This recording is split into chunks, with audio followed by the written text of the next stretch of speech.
Exercise first में हम लोग क्वेश्चन नंबर 13 तक पिछले वीडियो में सॉल्व कर चुके हैं। अब आज क्वेश्चन नंबर 14 से हम लोग स्टार्ट करेंगे। तो क्वेश्चन 14 का स्टेटमेंट है, इसमें एक फिगर दिया हुआ है।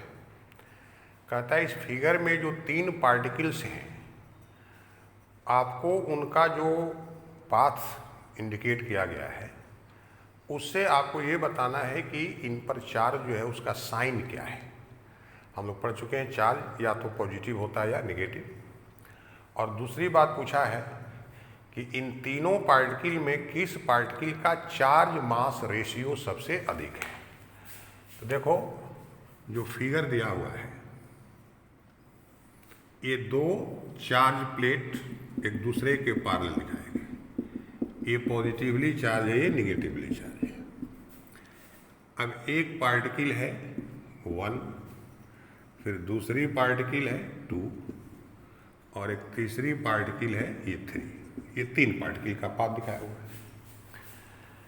अब जो हम लोग थ्योरी पढ़े हैं, इलेक्ट्रिक फील्ड का डायरेक्शन हमेशा पॉजिटिव चार्ज से निगेटिव चार्ज की ओर होता है। तो यहाँ पर इलेक्ट्रिक फील्ड ई का डायरेक्शन पॉजिटिव प्लेट से निगेटिव प्लेट की ओर है। अब कोई भी चार्ज पार्टिकल जब वह इलेक्ट्रिक फील्ड में इंटर करती है तो उस पर फोर्स लगता है। अगर पार्टिकल पॉजिटिव है तो फोर्स का डायरेक्शन फील्ड के डायरेक्शन में, और यदि पार्टिकल निगेटिव चार्ज है तो फोर्स का डायरेक्शन फील्ड के अपोजिट डायरेक्शन में। तो देखो ये पार्टिकल 1 और 2 जैसे इलेक्ट्रिक फील्ड में इन किया, इस फील्ड के कारण फोर्स जो है इसके अपोजिट डायरेक्शन में लगना शुरू हो गया। डिफ्लेक्शन अपोजिट दिखाया हुआ है। इसका मतलब क्या है कि पार्टिकल 1 और 2 जो है वो निगेटिवली चार्ज पार्टिकल है, यानी particles 1 and 2 are negatively charged particles.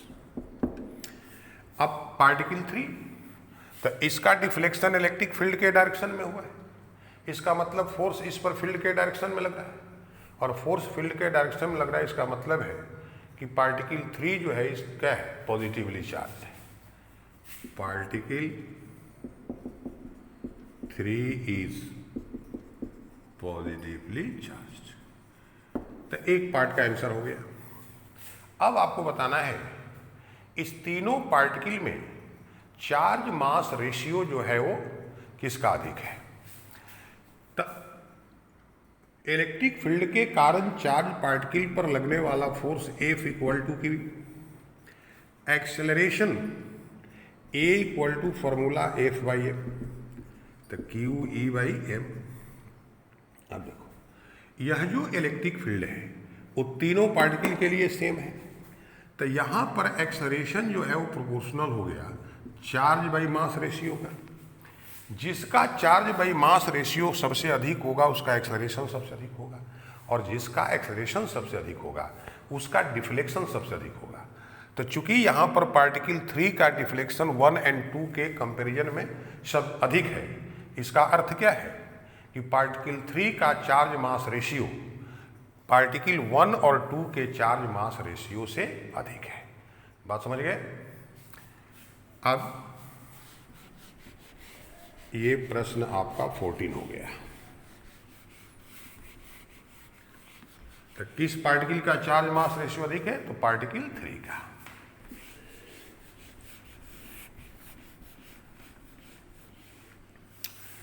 अब देखिए क्वेश्चन नंबर 15। इसमें कहता है कि एक इलेक्ट्रिक फील्ड है E equal to 3 into 10⁻³ I newton पर कूलम। यहां पर यूनिट वेक्टर I लिखने का मतलब क्या है कि इलेक्ट्रिक फील्ड का डायरेक्शन एक्स एक्सिस के अलॉन्ग है। अब कहता है इस इलेक्ट्रिक फील्ड में पार्ट ए में 10 सेंटीमीटर साइड का एक स्क्वायर, उसका साइड है 10 सेंटीमीटर यानी 0.1 मीटर। यह स्क्वायर इस इलेक्ट्रिक फील्ड में इस प्रकार सिचुएटेड है कि ये इसका प्लेन YZ एक्सिस प्लेन के पैरेलल है। तो YZ प्लेन में अगर कोई आपका सरफेस सिचुएटेड है, इसका मतलब है कि X एक्सिस इस प्लेन पर क्या होगा, परपेंडिकुलर। तो इलेक्ट्रिक फील्ड का डायरेक्शन इसके परपेंडिकुलर हो गया। और जब इलेक्ट्रिक फील्ड का डायरेक्शन परपेंडिकुलर है तो उस सरफेस से क्रॉस करने वाला electric flux phi is equal to, सूत्र आप पढ़े E इंटू ए। तो E का वैल्यू हो गया 3 इंटू 10⁻3। ए यहाँ पर एरिया ऑफ द सरफेस। तो सरफेस कैसा है, स्क्वायर है। तो स्क्वायर का एरिया साइड स्क्वायर होता है, तो 0.01 0.012 खत्म, यानी 30। इसका न्यूटन मीटर स्क्वायर पर कूलम। एक पार्ट का आंसर हो गया। दूसरे पार्ट में कहता है कि if normal of this plane makes an angle of 60 degree with X axis, that means with direction of electric field, then what will be the amount of flux which passes through the plane. यानी अगर इस square surface के perpendicular जो है वह X axis के साथ कितना डिग्री का एंगल, 60 डिग्री का एंगल बना रहा है। यानी इलेक्ट्रिक फील्ड का डायरेक्शन इसके नॉर्मल से 60 डिग्री का एंगल बना रहा है, तब उससे फ्लक्स, तो उसके लिए फॉर्मूला क्या है, EA cos थीटा। तो E इंटू ए की जगह पर ये 30 आ गया, यहाँ पर cos 60 डिग्री। तो 30 cos 60 का मान 1/2 यानी 15 न्यूटन मीटर स्क्वायर पर कूलम। अब 15 हो गया। अब क्वेश्चन नंबर 16 कहता है कि अगर इसी क्वेश्चन में 20 सेंटीमीटर साइड का कोई क्यूब इस प्रकार रख दिया जाए कि उनका जो आपका सरफेस है वो कोऑर्डिनेट सिस्टम के पैरेलल है, तब उससे कितना फ्लक्स क्रॉस करेगा।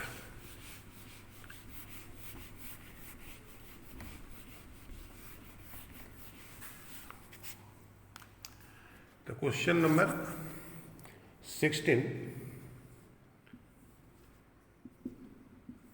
ये X एक्सिस, ये Y एक्सिस, इलेक्ट्रिक फील्ड का डायरेक्शन X एक्सिस के पॉजिटिव डायरेक्शन। अब अगर यहाँ पर यह क्यूब रखा जाए, समझिएगा, तो क्यूब में कितने सरफेस होते हैं, 6 सरफेस।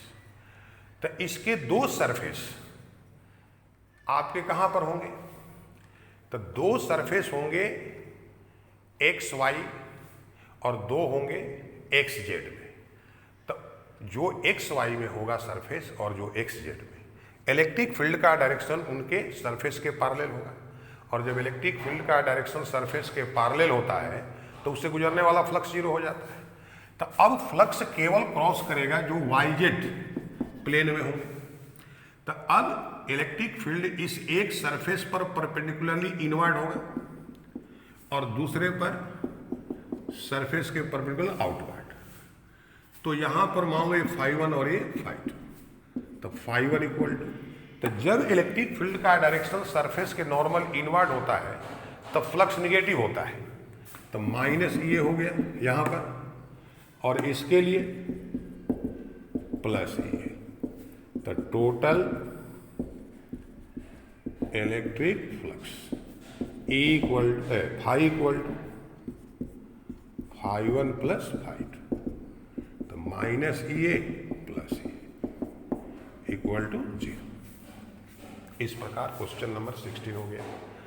क्वेश्चन नंबर 17 कहता है कि एक ब्लैक बॉक्स पर केयरफुली जब मेजर किया गया तो उससे जो इलेक्ट्रिक फ्लक्स जो है निकल रहा था उसका वैल्यू है 8.0 इंटू 10⁻³ न्यूटन मीटर स्क्वायर पर कूलम। पहले पूछा है ए में what is the net charge inside box. तो अब यहाँ पर आ गया गॉस थ्योरम।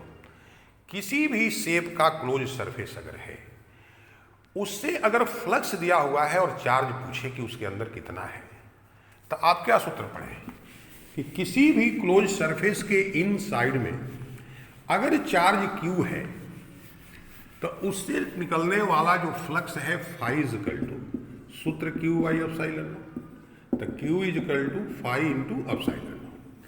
अब इलेक्ट्रिक फ्लक्स का वैल्यू दिया हुआ है 8.0 इंटू 10 टू द पावर 3 और इसका वैल्यू आप फिक्स जानते हैं 8.85 इंटू 10 टू द पावर -12। इससे गुणा कर दीजिए 8 इंटू 5 40, 8 इंटू 8 64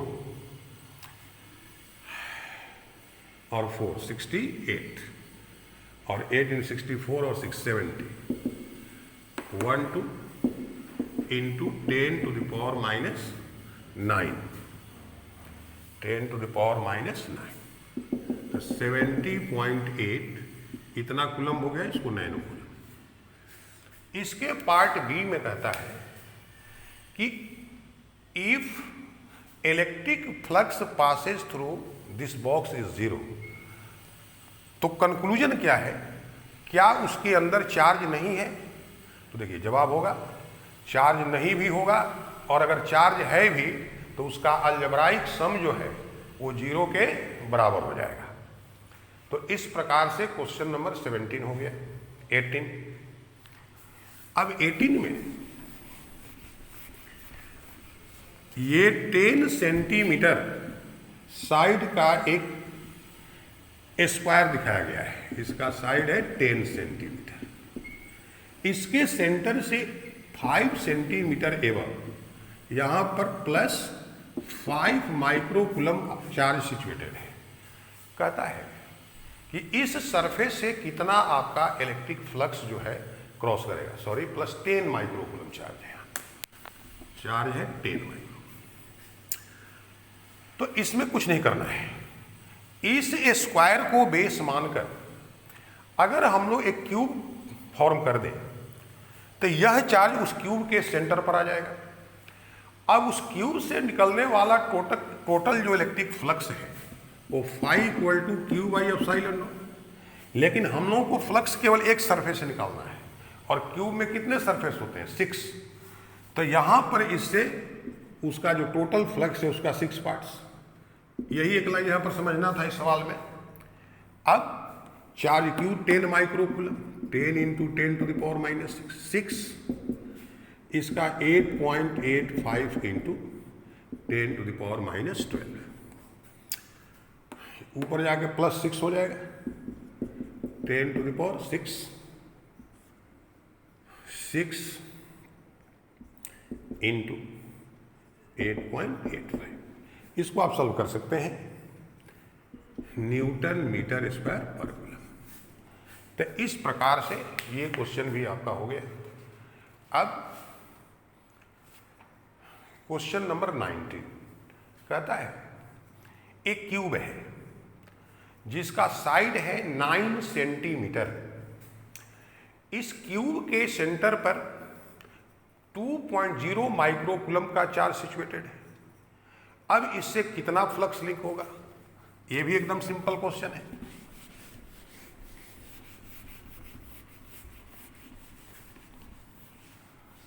चार्ज है 2.0 माइक्रोकूलम, किसके इनसाइड है? क्यूब के। उसका साइड क्या है? 9 सेंटीमीटर। अब इसका कोई मीनिंग नहीं है क्यूब 9 सेंटीमीटर साइड का है या 18 सेंटीमीटर साइड का है, क्यूब है या क्यूबॉइड है या स्फीयर है। केवल हमको किसी भी क्लोज्ड सरफेस से यदि फ्लक्स पूछा जाए तो हम लोग केवल ये देखना है कि उसके अंदर चार्ज कितना है। तो चार्ज है 2.0 माइक्रोकूलम। तो फ्रॉम गॉस थ्योरम जो फ्लक्स इससे लिंक करेगा phi equal to Q by epsilon naught. तो 2.0 into 10 to the power -6, 85 into 10 to the power -12, 2.0 10 to the power 6, 8.85, 12 plus हो गया ऊपर जाके 20/8.85 10⁵ ये 1.77 400/Nm²/कूलम। इसको आप डिवाइड कर सकते हैं। अब इसके बाद क्वेश्चन नंबर 20।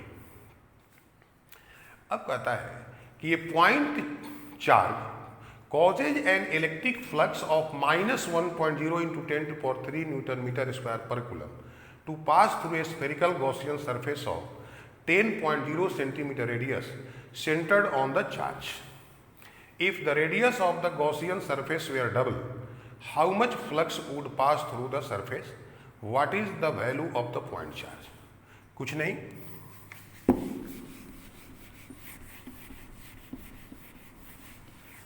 कहता है कि 10 सेंटीमीटर रेडियस का एक स्फेरिकल गॉसियन सरफेस, इससे क्रॉस करने वाला जो फ्लक्स है -1.0 इंटू 10⁻³ Nm²/कूलम। अब पार्ट ए में कहता है कि अगर इसका रेडियस डबल कर दिया जाए तो इससे फ्लक्स कितना क्रॉस करेगा। तो हम पहले भी कह चुके हैं कि गॉसियन सरफेस के शेप साइज से फ्लक्स का कोई लेना देना नहीं, उससे क्रॉस करने वाला फ्लक्स केवल डिपेंड करता है उसके अंदर सिचुएटेड चार्ज पर। इसका मतलब है कि रेडियस डबल करने पर भी गुजरने वाला फ्लक्स यही होगा। पहला जवाब हो गया। दूसरा में कहता है कि उसके सेंटर पर जो चार्ज सिचुएटेड है वो कितना होगा। तो गॉस थ्योरम से phi = Q/ε, phi × ε -1 × 10⁻³ 8.85 × 10⁻⁻12 तो 8.85 9 कूलम, नैनो कूलम लिख सकते हैं। तो इस प्रकार से एक क्वेश्चन भी हो गया। अब देखो क्वेश्चन नंबर 21 कहता है कि एक conducting sphere of radius 10 centimetre has an unknown charge if the electric field 20 centimetre from the centre of the sphere is 1.5 × 10⁻³ N/कूलम and points radially inward, what is the net charge on the sphere. एक sphere है जिसका radius 10 centimetre है, लेकिन उसके centre से 20 centimetre distance पर, यानी उसके आउटसाइड। तो जिस पॉइंट पर इलेक्ट्रिक फील्ड का वैल्यू दिया है उसका डिस्टेंस सेंटर से 20 सेंटीमीटर यानी 0.2 मीटर।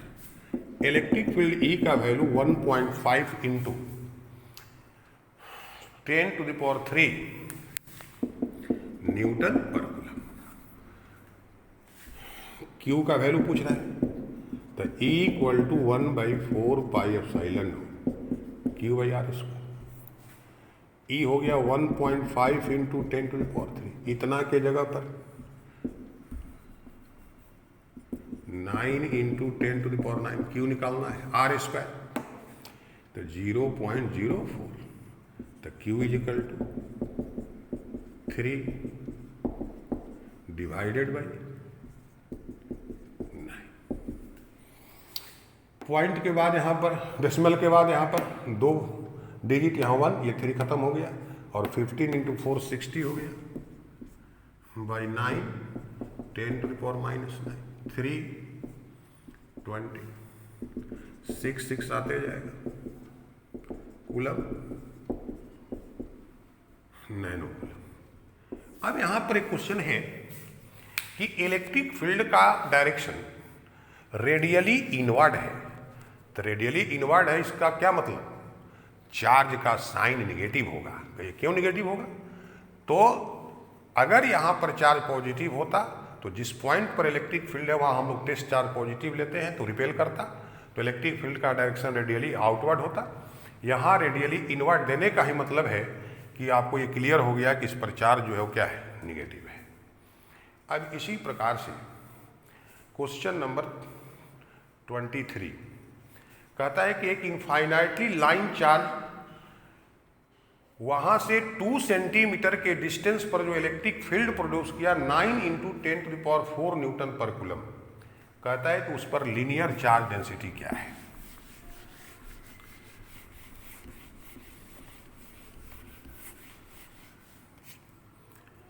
तो इलेक्ट्रिक फील्ड E का वैल्यू है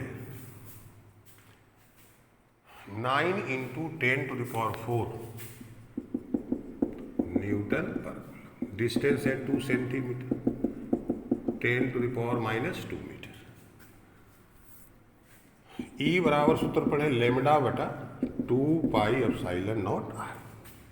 अब देखो हम लोग जानते हैं 1/4πε0 9 × 10⁹, इसमें से 2 यहां पर ले लिए,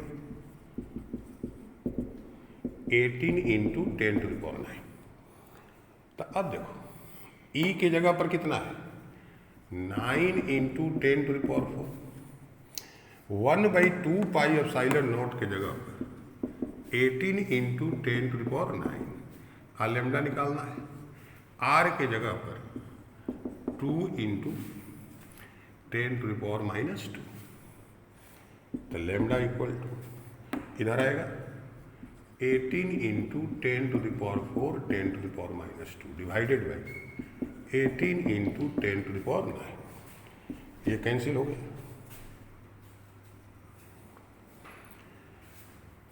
ये -2 है,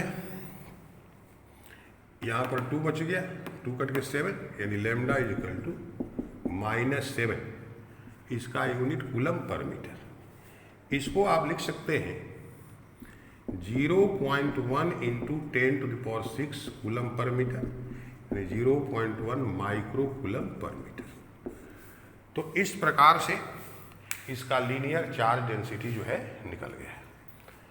अब इसके बाद का क्वेश्चन हम लोग नेक्स्ट वीडियो में सॉल्व करेंगे।